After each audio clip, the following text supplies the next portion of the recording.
We have a group of people here today I am so proud to know and work with. And so I'm just going to let this room talk, right? So what we thought we would do is just kind of start with St. Cloud police officers, and then we'll move to Director Whitlock and AVP Cashman, and then we'll take questions at the close.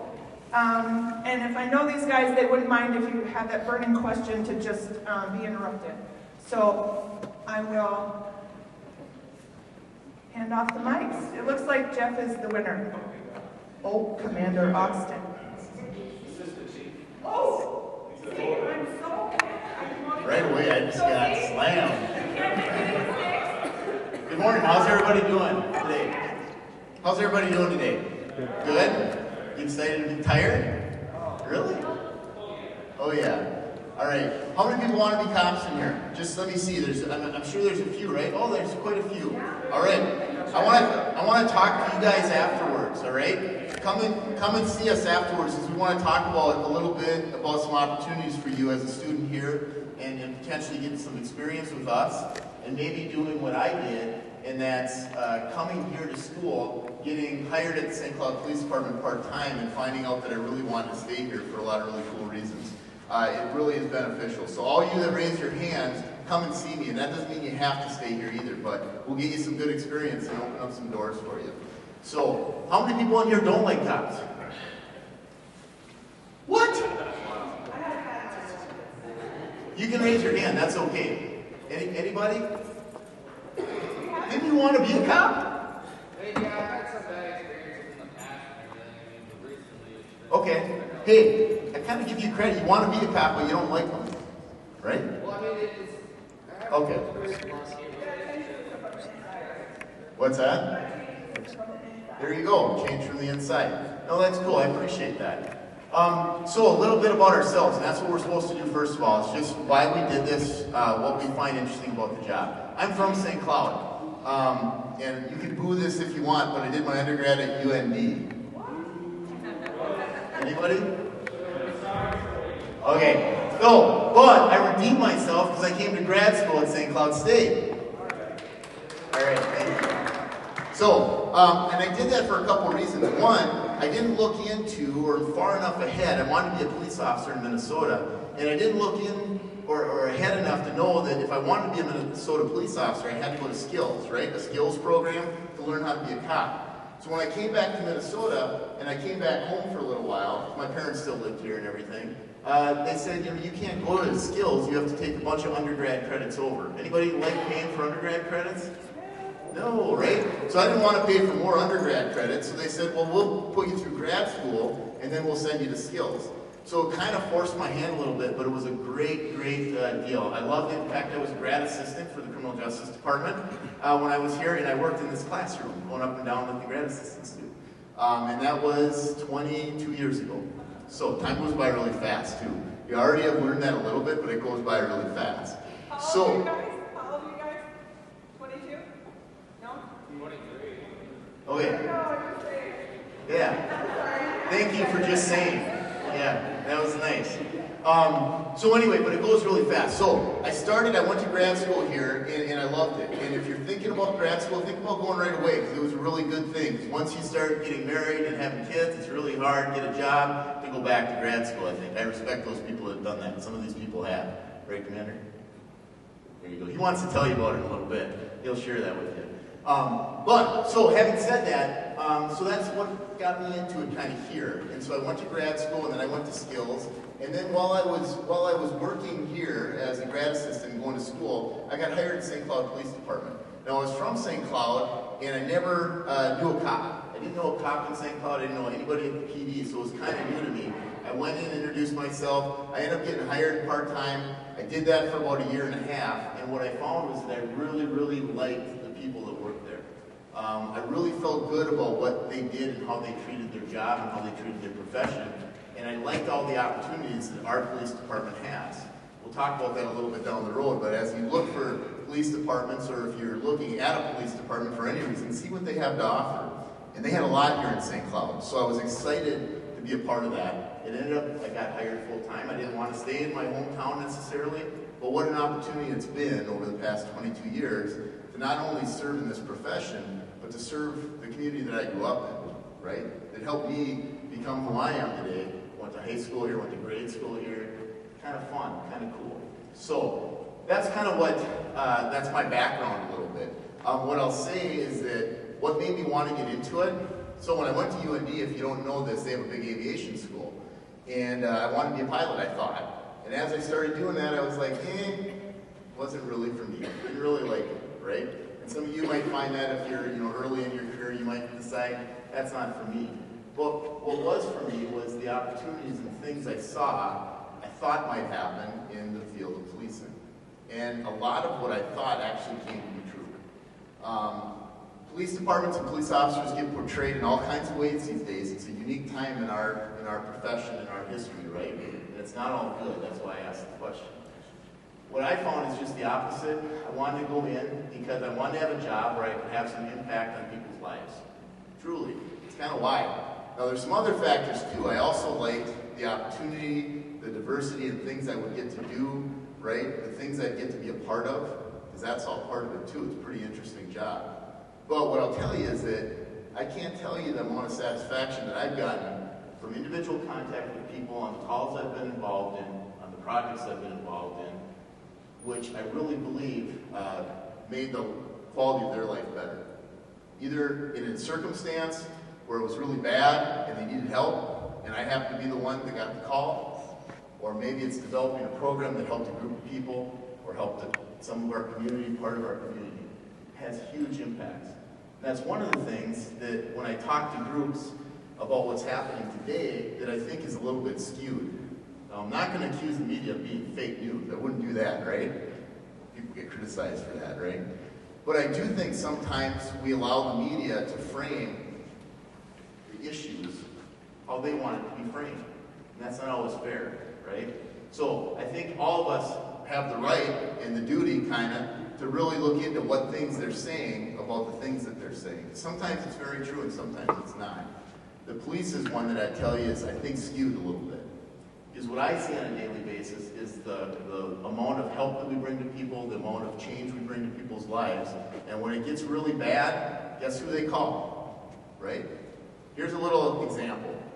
So, police have been criticized quite heavily for how we respond to mental health cases, right? People with mental health issues. And what is the answer? Anybody want to shout out what the answer is for police? What do they say on the news? You've all heard it. What? Shut up. Anybody got one? Shout it out. We need more training, right? Crisis intervention training, right? That's what the cops need. Train them better. And I just want to point out, and I'm going to pass the mic so you can hear some other people talk about their background and why they got into this too. But guess who calls us when they lose control of their patients because they can't control them anymore because they're having a mental health episode or breakdown? The psychologists, the psychiatrists who have PhDs, who have medical doctorate degrees in dealing with people with mental health issues, right? That's their specialty. That's what they do. They develop personal relationships, professional relationships, but one-on-one relationships with their clients, and then one day it goes bad and it gets out of control. And guess who they call? They don't call their partner in the next office when the chairs are flying across the room. These are true. They don't call their mentor on the phone and say, "What did you say I do when this happens again?" Because guess what they're going to say? Call the police. So then we show up. So what is the likelihood of use of force at that point in that encounter for us? Put yourself in my shoes as a police officer and I'm getting that call. Psychiatrist has just lost control of their patient. Patient is throwing things around the room. They're asking for you to come and help. What's the likelihood that that could be a physical confrontation? High. Thank you. And it is high. It makes sense, right? The person with the doctorate degree in this specialty has lost control, cannot do it. Is any amount of training going to help me at that point with crisis intervention training? Here's the deal, though, I'll tell you. A lot of times, officers, all the time, I'll tell you, talk that person down. And we don't use force in that situation. Because we show up, and it might be a multitude of things, but we don't always use force. But that is one call that we do often use force on. So that's just a good example, and when I bring up, so you know that you got to frame the things that you're seeing in the media about policing, and you got to understand that there's more to the story than what's often being told. It brings me back to this point, is that I see policing as a great opportunity to have individual impact in people's lives. I've seen it firsthand, I've seen it throughout my career. I see now in the officers that we have at our department doing it every day with the brilliant ideas that they come up with as far as how to serve their community.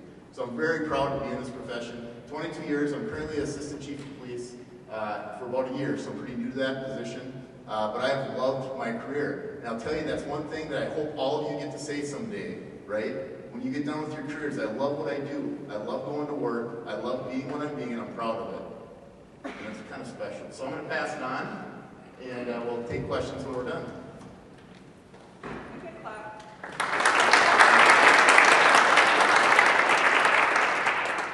Were you guys able to hear okay with the way we're using the microphone? Yeah. You guys all hear that? Okay. I want to start off by saying I appreciate your participation. We don't want you to sit there and not respond or not get anything out of what we're saying. So if you have any questions, raise your hand. If you want to respond, feel free. We want this to be interactive. So I'm going to piggyback on some of the things Assistant Chief Axton said, and then I'll also go a different direction to give you a different perspective from what he has said as well. So my name is Annie Whitson. I am a sergeant at the St. Cloud Police Department. My whole career has been here at St. Cloud, which I'll talk a little bit about in a minute.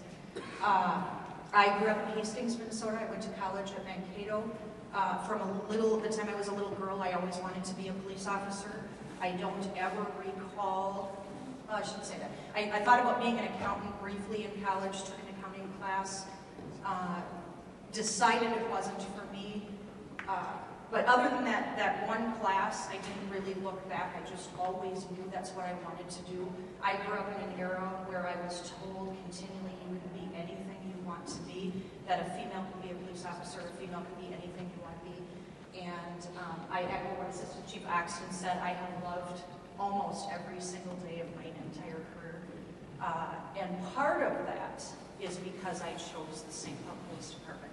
And that's what I want to talk probably mostly about, is getting lucky, having chosen this department, and then offering you some things if you are interested in law enforcement or public safety, how to get lucky yourself, some things to think about before you choose where you're going to work. So I went to Skills. For those of you who are interested in law enforcement, you know that's the program that you go to after graduating before you become a police officer. So I went to Skills with Investigator Kay Bloom. That's where we met. And one of the things that I got lucky about is I met my best friend 28 years ago. And we both got hired here the same day. We were both the first. Perfect. Oh, you're my best friend too. Which honestly, really, I didn't know I was choosing my family, but the things that Assistant Chief Axton and Investigator Kay Bloom and I have gone through throughout our career, Commander Muschette, I met as a high school student. I was his school resource officer, and so we, to some extent, have grown up together as well. You choose your family. When you choose your job, you choose your family. You choose your best friends. We go through triumphs together. We go through tragedies together. They're your family.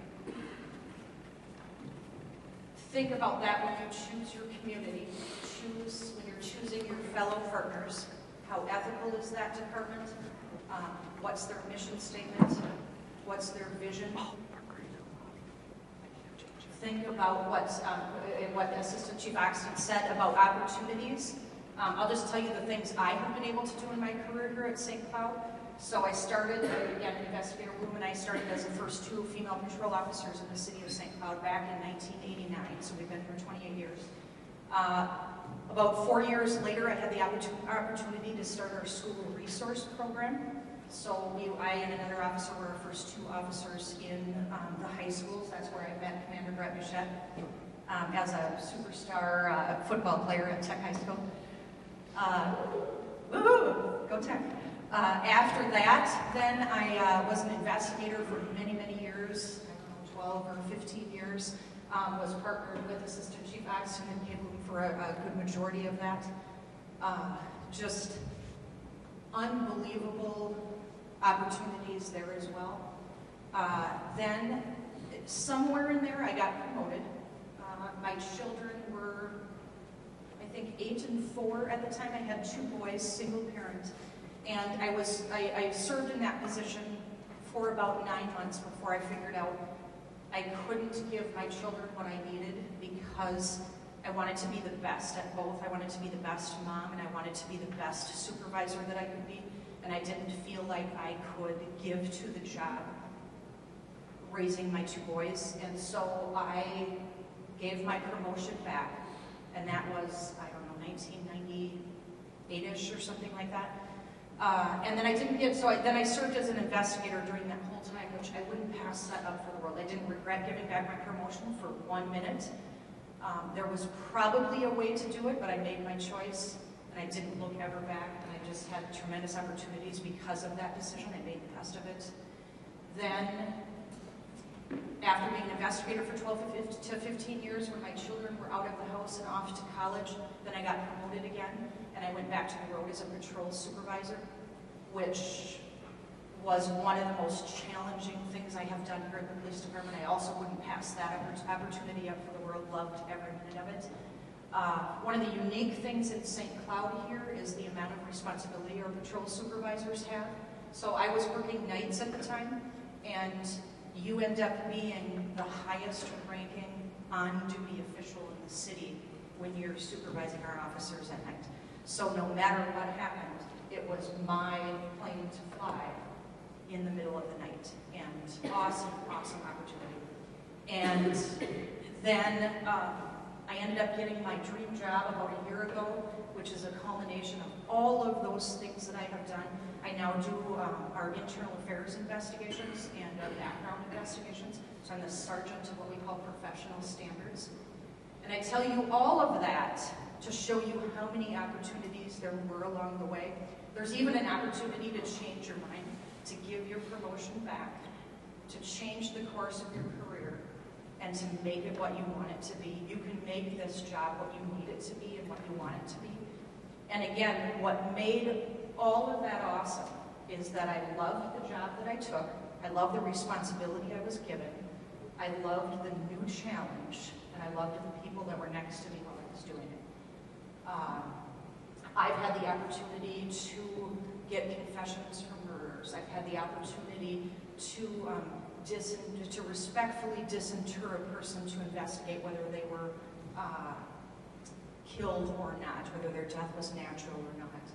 I've had the opportunity to work on the biggest things that have happened here at our department and also some of the very smallest, which each of them are equally as important.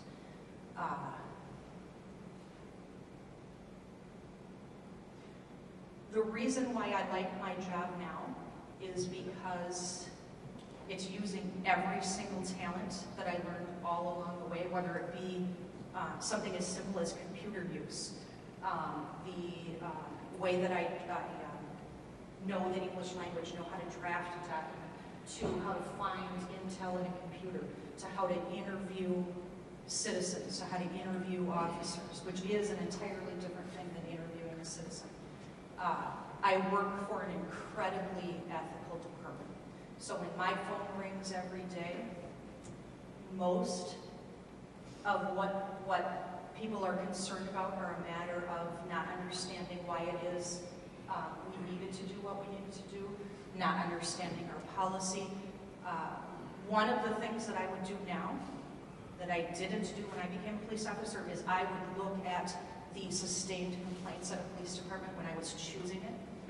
I would look at how many use of force complaints are sustained, how many times our officers really were unethical, and I would choose a department like ours where rarely if ever does that phone ring where we really did do something terribly wrong.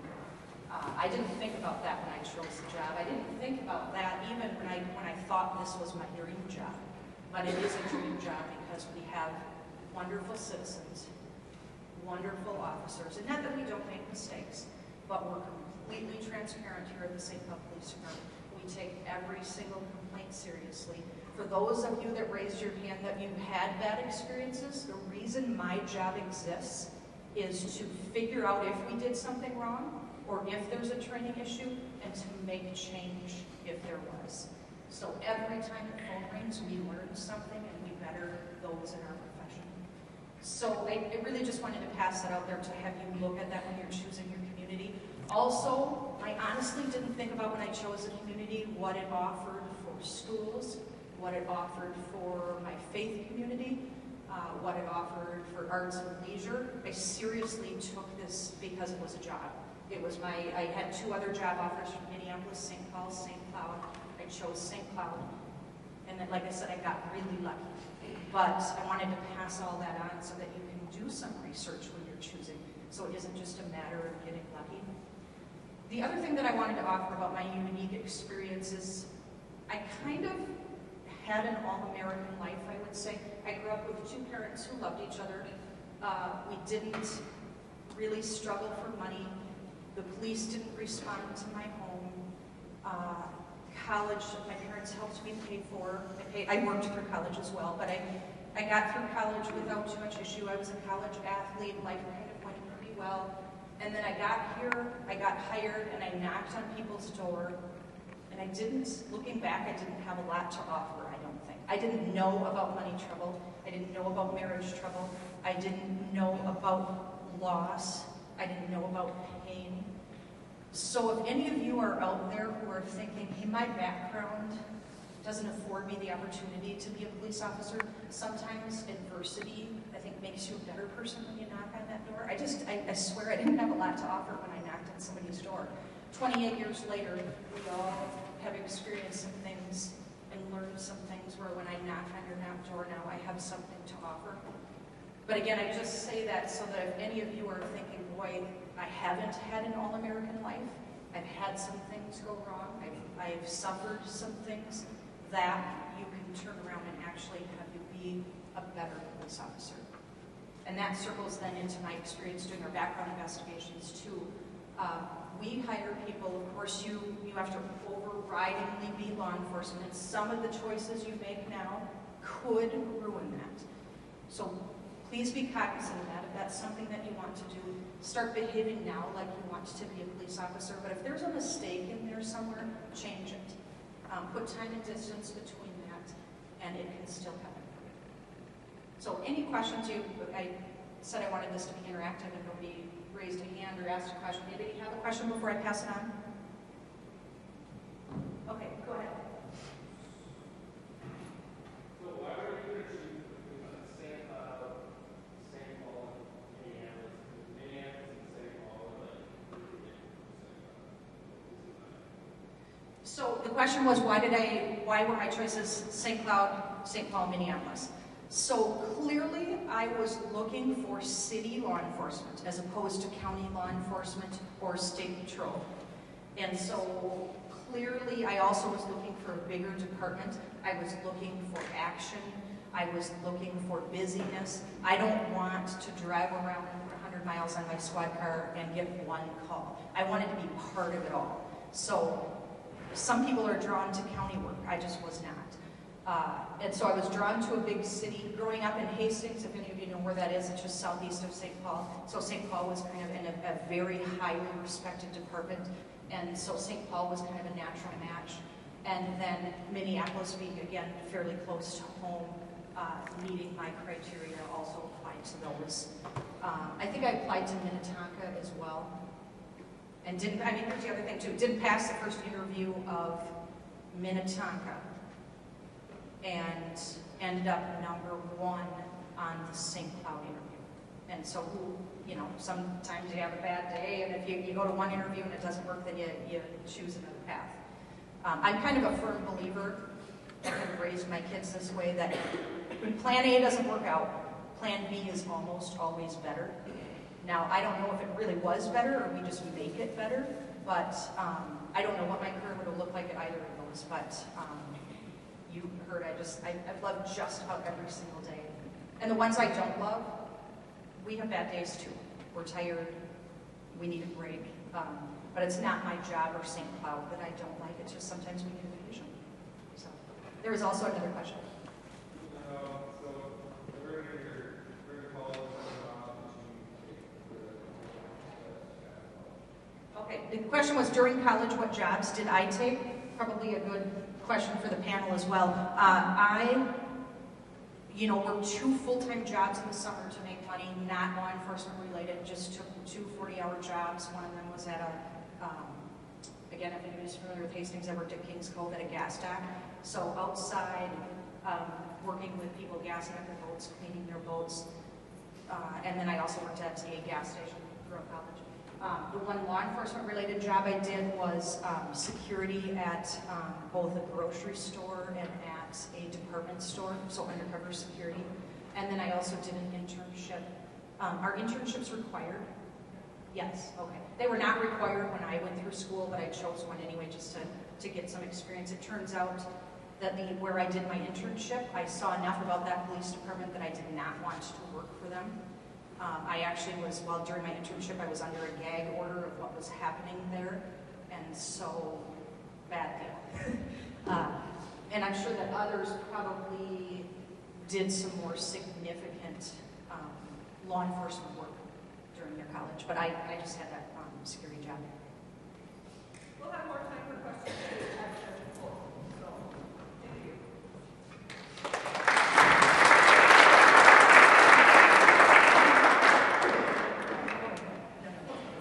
Good morning. I'm Kate Bloom. I'm an investigator with the police department, and as Sergeant Whitson told you, we started the same day about 28 years ago. A lot of things that she said, and what's different from me regarding everybody on this panel is these are some very well-educated people up here, and this is why they have rank, and this is why they wear white shirts. I did not go to college. I went to college. I didn't get a 4-year degree. I didn't get my master's degree. Back then, it was just you needed 2 years. Alex and Hibbing were the big schools in the state to get your degree in. I chose a 2-year college and then went to skills. I came to St. Cloud because I wanted to continue my education and because I wanted a job. Sergeant Whitson spoke a little bit about answering your question where you worked before you came here. When I applied for this job, there were 2 testing sites in the state of Minnesota, and there were 350 people applying for 4 jobs that were open in each testing site. What's changed? You know, from 28 years ago, we don't have those numbers anymore, and I think, as A.C. Oxton said earlier, it has a lot to do with the media and how police are portrayed now. So I'll get back to that. The jobs I took, to answer a little bit of your question before I got on here as a full-time licensed officer, all related to law enforcement because I felt like I needed that experience, including I was a jailer in Candy, Ohio County for a while. I worked in New Hope as a community service officer before I got on full-time here. I worked as a reserve officer. I did whatever I could to get myself some experience before I put on the dark blue uniform here in St. Cloud. I wonder, looking back at it, do I wish that I would have gone back and got my degree? I don't know that I do. Having said that these folks are all well-educated and are all administrators, I still have the best job. I've got the best job of all of these folks, and I think they'll tell you that. Often people say that the street sergeant does a great job, but my job is awesome. Every day I talk to somebody different about something different. I still get to put people in the box, and the 3 of us work together for years in investigations. I still get people in that box, and I still get to figure out what's going on in their head and why they do the things that they do, and that is creepy but fun. It's fun to find out what in the world makes you think that you can do that and get away with it. So I think that I can say that fairly regarding these. Oh, the box is the interview room. I'm sorry. The confessional. Is that what you meant by the box? Sorry, did you guys say that? The confessional, that's what we like. Also, my career has gone completely different than Sergeant Whitson's, even though we started on the same day. I was part of our emergency response team, which is SWAT, for many years. I was a firearms instructor, a Glock armor. I used to be able to take apart a gun, put it back together, my eyes closed. I had a lot of experiences by going, you know, completely different route than what Sergeant Whitson did. We're different people, all of us here, and we have those opportunities, and you just get, when you go to a city this size, there are so many things you can do. Minneapolis, St. Paul, there are so many things you can do in your career to better yourself as a person, better yourself as an officer, and I am very content with where I'm at now, and I would challenge any folks that are interested in law enforcement to come in and speak with us and to get an idea of what the different avenues are and what you can do with your career.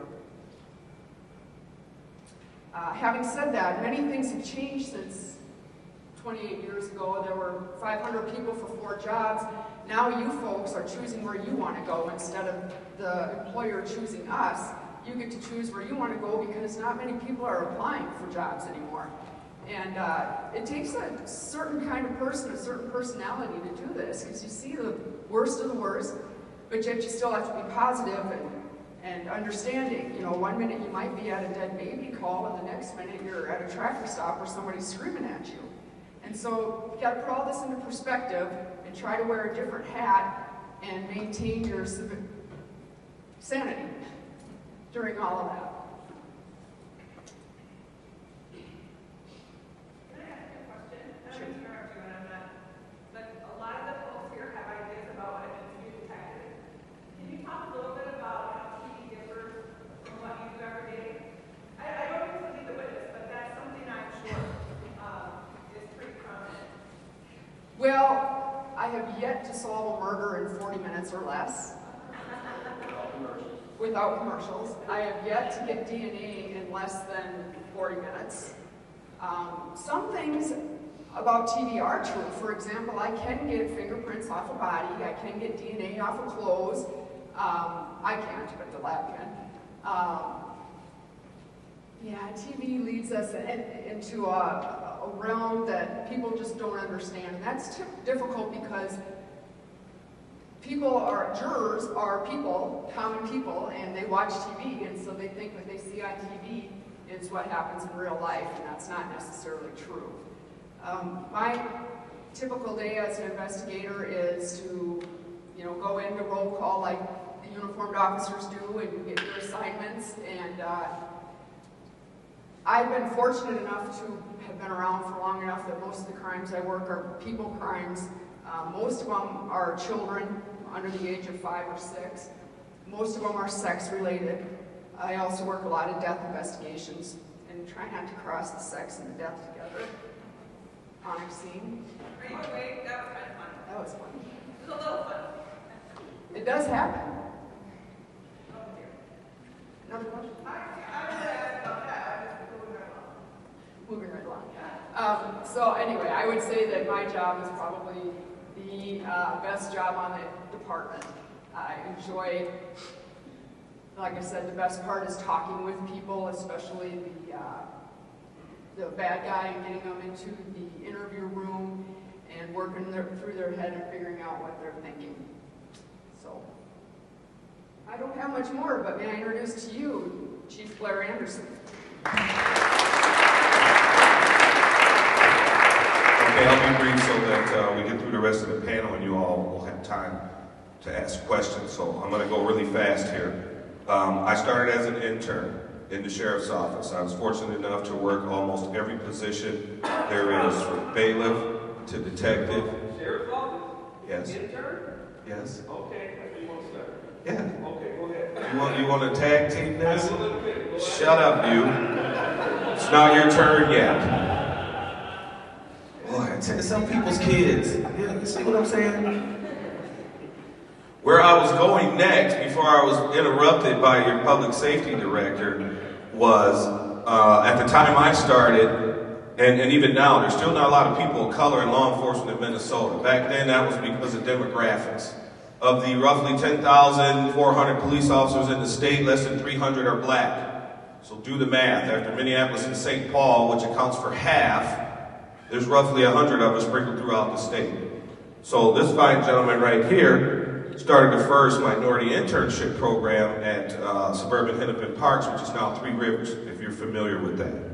And that allowed me to work part-time for the Park District, go to school, get paid for it, and do a career change. Because prior to that, I was a news reporter. And this was before CNN, blogs, 24-hour news. So if you weren't Paul Majors or Don Shelby, they don't know who those people are. If you weren't an anchor on one of the big three, you were going to starve. And so I wouldn't be in law enforcement if it wasn't for Director Whitlock, which leads me to my next point. If you care more about yourself than other people, I can't use you. Maybe some other police department can, but you can't work for me. If you've never volunteered, you can't work for me. Not while it's my turn at St. Cloud PD. If you get squeamish at the sight of mangled bodies and blood, you're not going to do well in this job. If you can't function because we've looked for a 7-year-old autistic boy all night and found him in the river, and you have to go and notify his parents that he's dead, you're not going to do well in this job. Those are just some of the realities. Now let me juxtapose that with this.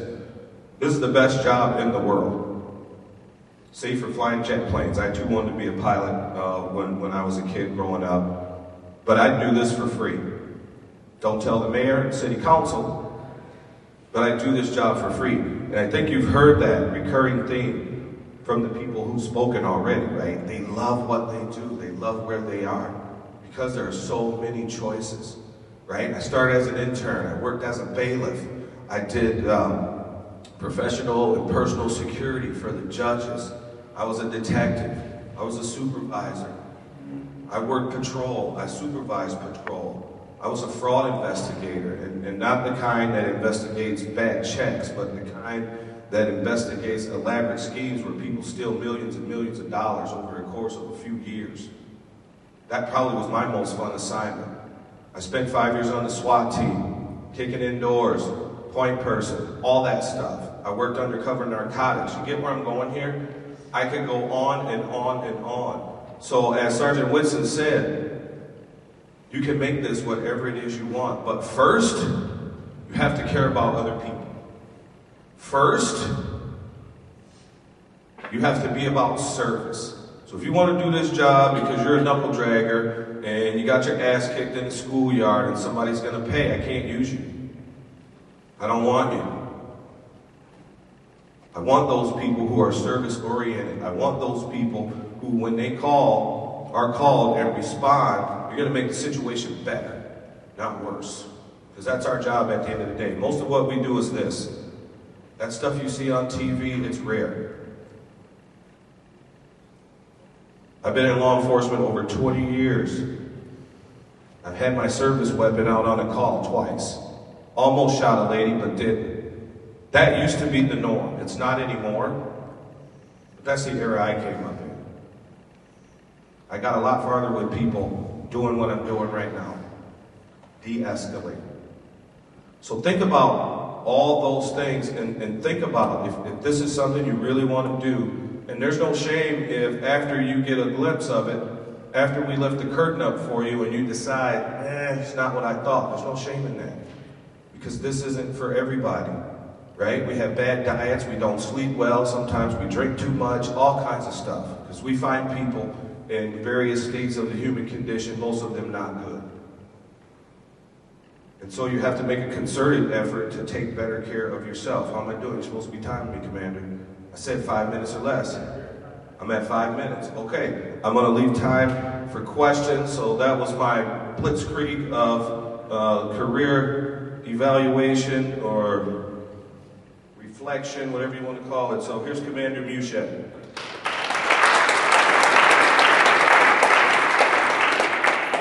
I too will try and keep it brief so that we can answer more of your questions. I was born and raised in St. Cloud. Went to Tech High School, Mount Apollo High School, for those that are familiar with the area. Assistant Chief Oxon. I had really no interest in going into law enforcement growing up. I have brothers that are both, one's now a retired sergeant from New Orleans Police Department, and My other brother is the deputy chief in New Orleans right now, so he's like second in command there. But I really had no interest in doing it. I wanted to go into physical therapy, so I graduated from high school, went out to St. John's University, and after the first semester of biology, decided that physical therapy wasn't for me. Then I decided that I was going to go into elementary education. Right around that time, I started working for the Boys and Girls Club of Central Minnesota, and really enjoyed my work there. Started working, I kind of worked my way up in that organization, and ultimately made a change to social work. So I graduated with a degree in social work. I worked for the Boys and Girls Club for a total of 8 years, starting when I was a freshman in college, and ultimately was the unit director at the Southside Boys and Girls Club.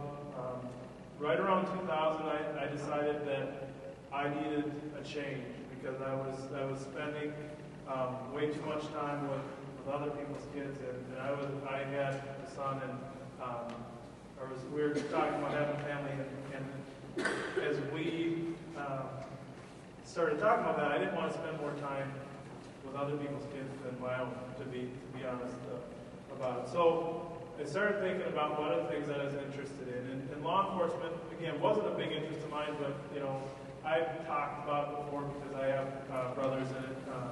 My dad died when I was 6 months old, but he was a juvenile specialist for the Crystal Police Department here in Minnesota. So I looked into it, and I was actually going to take some undergraduate classes, but I'm like, I want to get the courses that I needed at to become a licensed officer. Learned that I couldn't get into those classes, but if I took the master's track, I could get into the courses that I needed. So I have a degree, master's degree in public safety executive leadership from St. Cloud State. I started working parking control at the St. Cloud Police Department while I was going back to school. So I was working. So now I had a newborn at home. I was working 20 hours a week with the police department at night, and then 40 hours a week with the Boys and Girls Club. Ultimately, got hired with the St. Cloud Police Department in 2002. It was the only place that I applied because it's the only place I wanted to work. During my time here as a patrol officer, I was a school resource officer. In 2009, I got promoted to sergeant, spent 5 years in patrol as a patrol supervisor, then moved to the SRO sergeant, school resource officer sergeant. Was the CIU lieutenant for a short period of time, and then just over a year ago, got promoted to commander of our support division. So when people ask me, what do you do in the support division? I do everything that's not cop related. So I'm still lucky that they allow me to carry a real gun. But my job really, you know, everyone talks about the different things that they love to do. Right now, I'm in the position that I love to do. Okay, I enjoyed my time doing the cop work and all that, but my passion is doing what I can do to get the necessary training for officers, give them the latest and greatest equipment so that they have all the tools that they need, and to do the things and get things in place so that our officers are safe. That's what drives me. That's why I do what I do. The challenges for me in particular, I shouldn't say for me, for my area is that I deal with all the hiring processes. So our part-time support staff, our officers, and it's been a challenge. I think someone had said up here, I think Investigator Bloom talked about, there used to be 300 people for a position, or for 4 positions. Oh, we've had as many as, I think recently we had a pool of, I think, 55 applicants for 6 positions. Of those, 7 or 8 people didn't show up for their interviews. So it's a challenging time for us right now to get good qualified people. And with those low numbers, we're still not going to sacrifice the quality of officer that we put in this department. Because we have high standards, and our community holds us to those standards, and we should, and they should. So we won't sacrifice the quality of our department just because we have low numbers. About the only thing I would say, we'll answer more questions, and I'm sure this will come up. The the big frustration for me in law enforcement right now is, quite frankly, how, not necessarily how law enforcement is portrayed in the media specifically, but because I think there's errors in what's being reported. But here's the reality too, is there are some bad cops out there, okay? And I'm not going to deny that or shy away from that. But the reality is we have a really good department, and what I always tell people when we're talking about what's going on throughout the country is find out what your community is doing. Because when people go out and start talking about what police need to do, police need more training. Yep, we're always looking for better, different things to train on, to try to be more effective officers. But the reality is the state of Minnesota requires us to have 48 hours of post-mandated training every 3 years. Our officers on average train about 50 to 60 hours a year on different things. So we're ahead of the game when it comes to training compared to a lot of departments. But judge your department, because when people go out and say bad things about police or want to protest things, I can't and won't be responsible for the things that happened in Texas. Okay? My responsibility is to try and make sure that our officers are doing the right thing. I also, the closest I come to with law enforcement stuff is supervising the Internal Affairs Division. Okay? It's our job to make sure that our officers are doing the right thing, but we shouldn't be judged based on what's happening thousands of miles away. Okay? Am I under 5 minutes? No. You're over. All right. We'll save questions for later. Thank you.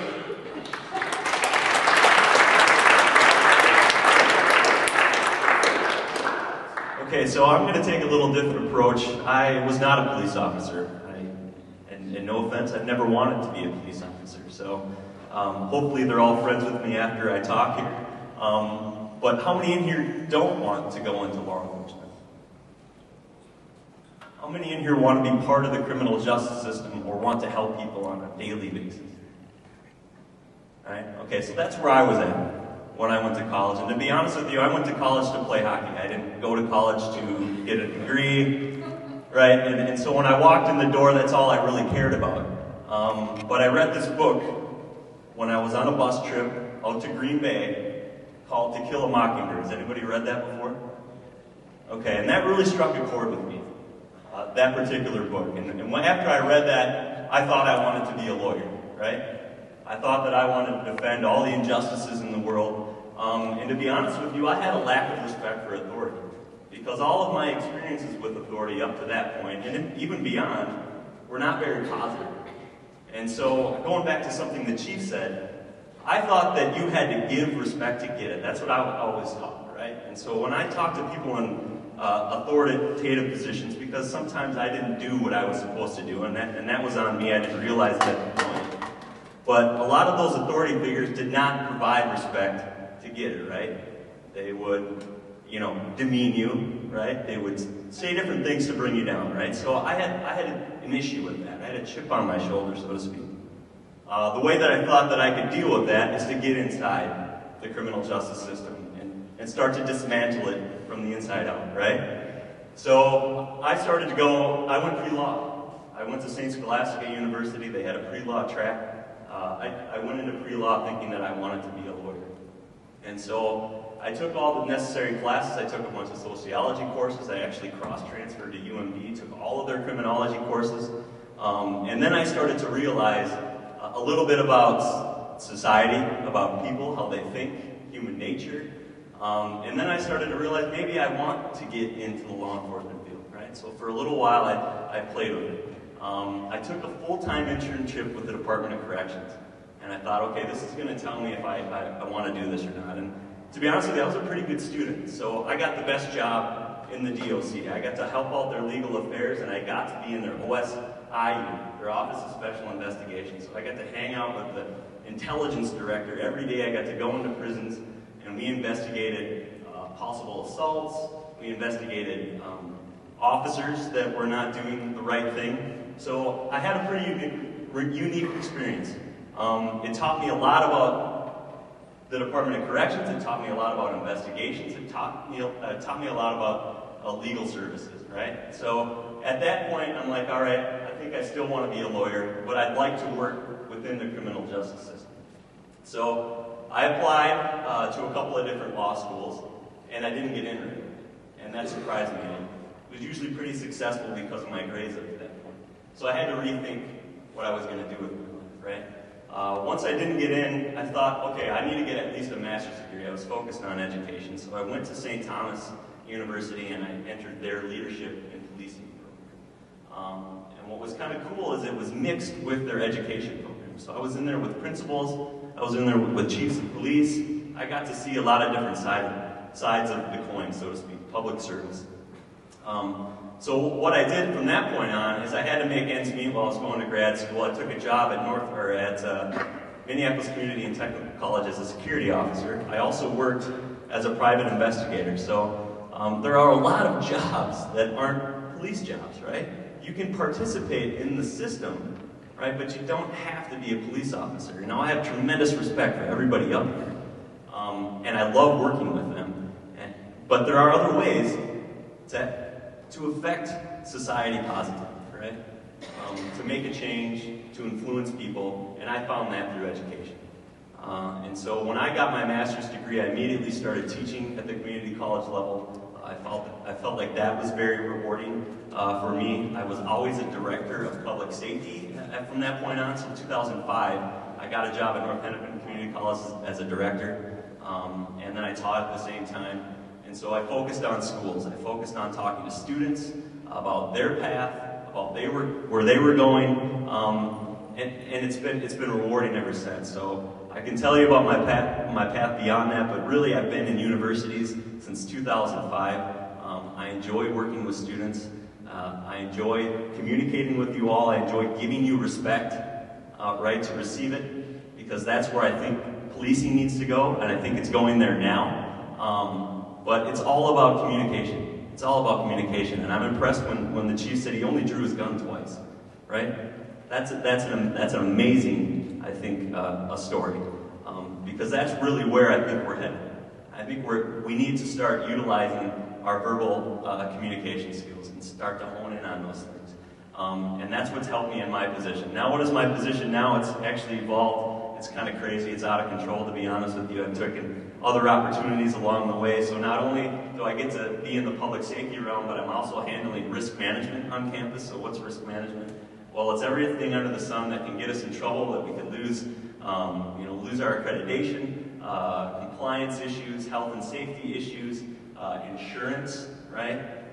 So I don't know how I got into this area. It just kind of naturally happened through some of the universities that I worked at. But the path doesn't always have to be through law enforcement. And I guess that's really the message I want to give you. You can affect change, you can help people's lives, and you can be part of the criminal justice system or public safety in general in different ways. I'll hand it over to Director Whitman.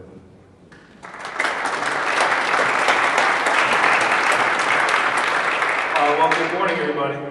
I'm going to talk to the things that maybe not be as popular. I am the public safety director here at St. Cloud State University, probably the position that's probably not the best liked here on campus. But what is our role here? What is our role here in public safety? And I'll just touch on that, and I'll go back to where I started.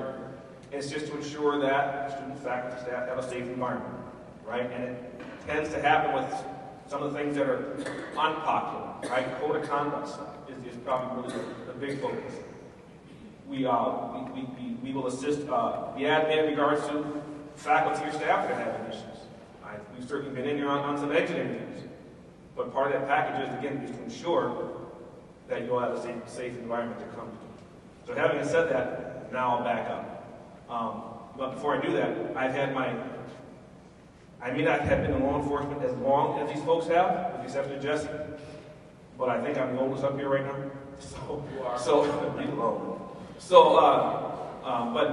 But I had a number of chief law enforcement officers that were chiefs for my department that I worked for. But I will say, and this is no BS, that working with Jesse has been the greatest experience I've had since my 22 years in law enforcement. So he is certainly a great boss to have and a great person to work for. So just to let you know, just wanted to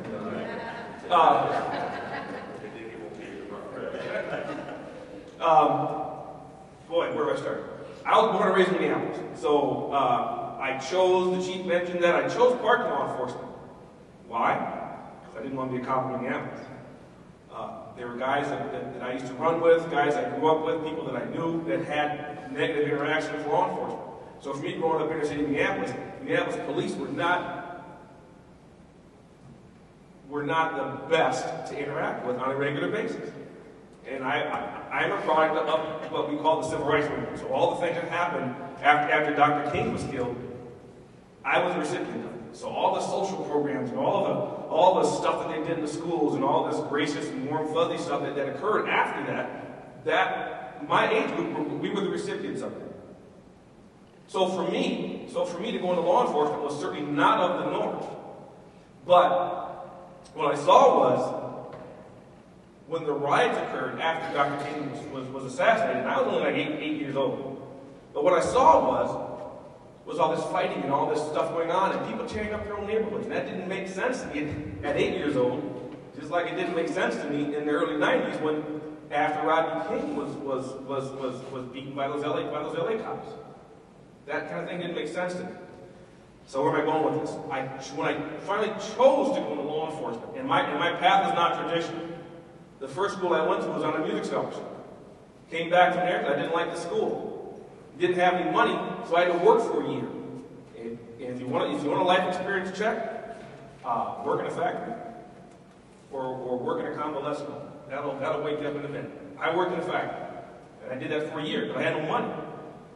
Once I had enough money saved up, I went to Mankato. Got down to Mankato, got into a major that I really wasn't excited about, and being my second time as a freshman, blew that money. So I realized I didn't have the discipline. So I went and got a job, and that's what it was. It was a job. And I worked that job for 8.5 years. At one point, I was stopped by a state trooper in Iowa. And this is the corny story. Something told me what I know now is a 2, 3, 4 minute traffic stop for speed, because I had to get back to Mankato because I had to test that Monday. Something told me to ask him how he got his job. That 2, 3, 4 minute traffic stop was a 45-minute conversation on Interstate 80, I think, Iowa, near Des Moines. That trooper took 45 minutes to tell me about his job. Now, having grown up in Minneapolis, that would have never happened. But that left an impression. So after I left Mankato, got the job, every so often I enrolled in Minneapolis Community College. That's what it was called then, sorry. And I took a class. And it was just one class, what I could afford. What did I do? I worked a job. I was a volunteer youth coach. Football, basketball, track. That was my time. I also got involved with some other music stuff, but primarily that was my focus. So all through the 80s, that's all I was. I was a volunteer, working a job, volunteer working with youth. And those kids now are probably in their 40s now. But every so often I would take a class. What could I afford? And I plugged away. I jokingly told them when I graduated, it took me about 6.5 years to get my 2-year degree. Things took off for me when I got hired with the Airport Police Department. As Sergeant Whitson and Detective Bloom stated, as a CSO. I got hired as a CSO with the Airport Police Department. Once I got for you law enforcement folks, once I got my foot in the door, it took off. So before I knew it, I was being offered. I had offers, because I was finishing the program, 3 job offers, airport, Golden Valley. And then this thing came up with being this park ranger thing. Licensed position, knew that the parks were there in the western suburbs. Wasn't real sure what they did, but it sounded interesting. Because having grown up in Minneapolis, I was a product of the Minneapolis park system. I loved the park system. I saw this as being another level to it. So my theme has been community service, commitment to community, educating those in my those from my neighborhood, educating African Americans about law enforcement, educating those that I got to meet in law enforcement about my community. See, for me, it wasn't about putting people in jail. That was part of the job. Right? I didn't think I'd be doing what I would have to be doing, dealing with the things I have to deal with working in park law enforcement, because it's kind of a warm, fuzzy thing in the daytime. Oh, there's a ranger. Oh, where's he? But at nighttime is a whole different climate. So my experience working in the parks was wonderful. What it allowed me to do was to be able to still work with the folks in my community. So there are 2 programs that we put together. Well, 3 actually. Because I'd gone to my boss with a proposal to start the internship program because I knew of a young man who was on the ball, who was pretty sharp, and that it was going to be a great idea. Do you still know that person? Yes, he is. So, being our first candidate, and it was successful. The second program that I was able to be part of was a program that we adopted from back then, what was the Fisherman's Foundation of America or something. The program was called Get Hooked on Fishing, Not on Drugs. Now, you probably, if you live in the West Metro, you'll probably see some departments that are doing some semblance of that program. We actually started it in parks. But it also allowed us to bring young people in, elementary school kids in, right? And to interact with law enforcement. The last thing that we did that I was a part of, we worked with one school, 8th grade program in Minneapolis, Minneapolis Junior High School, where they had a focused study that was, the term was called Afrocentric. And part of that experience for them, at the end of that experience, was we proposed to give them an Underground Railroad experience.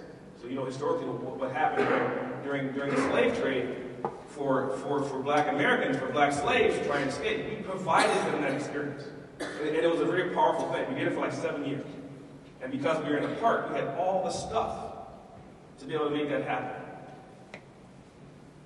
So for me, it was about community. For me, it was about education. And trust. They mentioned how great their job is.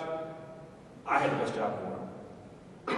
They gave me a bike, they gave me an ATV, they gave me a horse, and they gave me a snowmobile. And I got paid to do it. Right? So that was the greatest job in the world. Right? How many people here have seen a black man on a horse? But the profession had also allowed me to do 2 other things. Recruitment was important to me in the law enforcement profession. And then what the law enforcement profession did when an officer was killed in the line of duty. So I got involved with 2 professional nonprofits. One that was established to help women and people of color to get their education in law enforcement in Minnesota. And the other one was to help and assist the family and the agency when that officer's killed in the line of duty. 2 very powerful things that meant a lot to me, that I was able to gain a lot from and then give back to, which I think is important in our profession, and we may forget that. So that's pretty much it, Dr. Clifford. Let me see that.